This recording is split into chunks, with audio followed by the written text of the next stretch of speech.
আমি এই বিষয়লৈ আলাপ আলোচনা কৰিছিলো কিন্তু সুফল নাপালো যেহেতু আমি প্ৰত্যেকবাৰ জনাই আহিছিলো যে আপোনালোকে ড্ৰেইনবোৰ সুকলম কৰি দিয়ক যোন মিউনিসিপালিটি বোৰ্ডক অনুৰোধ জনাইছো মই যে অন্তত ড্ৰেইনখিনি সুকলম কৰি দিয়ক কিন্তু ইয়াৰ সুফল পোৱা নাই যেহেতু ইজনে সিজনে দায় হোৱা মন্তব্য কৰি আছে মিউনিসিপালিটি দায়িত্ব আমাৰ নহয় কিন্তু এইটোতো নহয় আমাৰ এটা সুফল ব্যৱস্থা কৰি দিব লাগে যে অন্তত ড্ৰেইন পানী আবদ্ধ হৈ থাকে এজাক নিম্নমান বৰষুণে গোটেই জলমগ্ন কৰি দিয়ে যোৰহাট মেডিকেল আপোনালোকে কেমেৰাই দেখা পাব যোৰহাটৰ যোনটো মেইন দুৱাৰ আছে ইয়াৰ ওপিডি ইমাৰ্জেন্সি গাইনী ৱাৰ্ডলৈ এইটো প্ৰৱেশ দুৱাৰ প্ৰথম প্ৰৱেশ দুৱাৰ এই প্ৰৱেশ দ্বাৰেৰে এন্ট্ৰি হয় কিন্তু এই যদি জলমগ্ন হয় সাধাৰণ জিয়াটো ভুগে মানুহে খোজকাঢ়ি যোৱাখিনি মানুহৰ কি হ'ব আপোনালোকে কেমেৰা দেখিছে 108 খন কেনেকৈ লাহে লাহে চলাবলৈ যেহেতু স্পীড গ'লে আনজনৰ গালৈ পানী ছিটিকাৰ সম্ভাৱনা থাকিব পাৰে যেহেতু সকলো মানুহ এইটো ৰাস্তাই দি আহে কিন্তু এটাই মোৰ অনুৰোধ বীৰ আছিল আমাৰ দাবী অত্যন্ত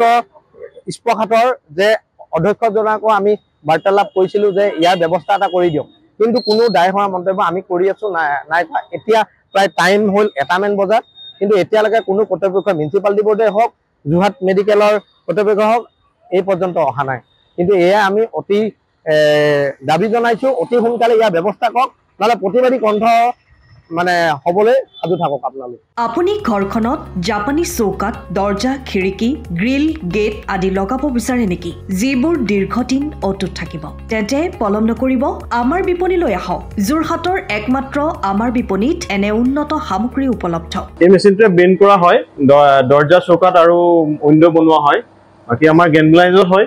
এইবিলাক আমাৰ ঠিকনা শ্ৰীৰাম এলুমিনিয়াম সেন্টাৰ ডিসিবি তিনিআলি তৰাজান যোৰহাট 785006 যোগাযোগৰ নম্বৰ 8638967754 অথবা 9401552548 পাল্লা বনোৱা আছে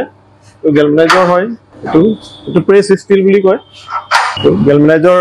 উইন্ডো হয় ইয়াত ষ্টিলৰ মেবিলাক গ্ৰিল দিয়া আছে এক্সট্ৰাকে গ্ৰিল প্ৰয়োজন নাই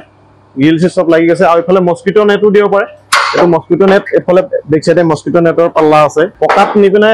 ঘৰটো আৰম্ভ কৰোতে লৈ যাব লগিয়া হয় তেতিয়া পকাত দি দিলে মানে ইয়াত ঢেলাই সোমাই যাব মছলা সোমাই যাব বালি মছলাটো ভৰাই দিলে মানে মজবুত হৈ যাব ইয়াৰ সময়ৰ খবৰ সময়ত পাবলৈ ফলো কৰক টাইম অফ